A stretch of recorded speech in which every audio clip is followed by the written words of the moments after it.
آج کی ویڈیو میں کیا ہے اس سے پہلے یہ ملاحظہ کیجیے۔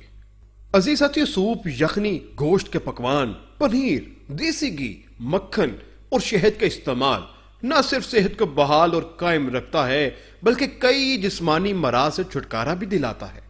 خشک میوہ جات میں چلگوزہ، پستہ، بادام، اخروٹ، مونگ پھلی، خشک خوبانی، خشک انجیر، کشمش، کاجو اور ملوک وغیرہ شامل ہیں۔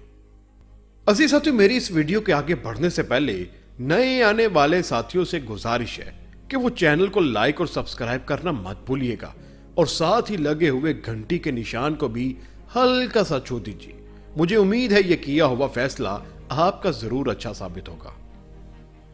عزیز ساتھیو، غذا کے حوالے سے یہ بات ہرگز اہم نہیں ہوتی کہ ہم کتنا کھا رہے ہیں، بلکہ اہم تو یہ ہوتا ہے کہ ہم کیا کھا رہے ہیں۔ لیے بیماری سے حفاظت اور شفا یابی کی مکمل صلاحیت پائی جاتی ہے۔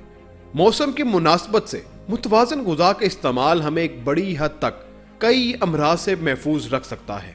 عزیز ساتھیو، توانائی سے بھرپور خوراک کھانا ہی سردی سے حفاظت ہے۔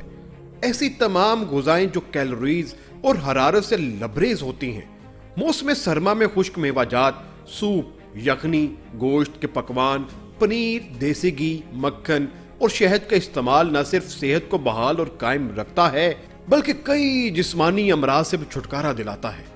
خشک میوہ جات میں چلگوزہ، پستہ، بادام، اخروٹ، مونگ پھلی، خشک خوبانی، خشک انجیر، کشمش، کاجو اور ملوک وغیرہ شامل ہیں۔ عزیز ساتھی، موسم کی مناسبت سے ان کا استعمال کر کے ہم خاطر خواہ فوائد حاصل کر سکتے ہیں، جس سے نظام دوران خون کو بہتر کر سکتے ہیں، جسم کو طاقت اور توانائی مہیا کر سکتے ہیں، آنکھوں کی روشنی، بصارت کو تیز کرنا، اعصاب و عضلات کو محفوظ کرنا، آنتڑیوں کی خشکی کا خاتمہ کرنا اور دماغی خشکی کو دور کر کے نیند کو پورا کیا جا سکتا ہے۔ عزیز ساتھیو، یہ نہ صرف قوت مدافعت میں اضافے کا قدرتی ذریعہ ہے بلکہ جسم سے زہریلے مادوں کو خارج کر کے صحت مند بھی بناتا ہے۔ لہٰذا ان کا استعمال کر کے حرارت میں اضافہ کر سکتے ہیں اور سردی سے محفوظ رہ سکتے ہیں۔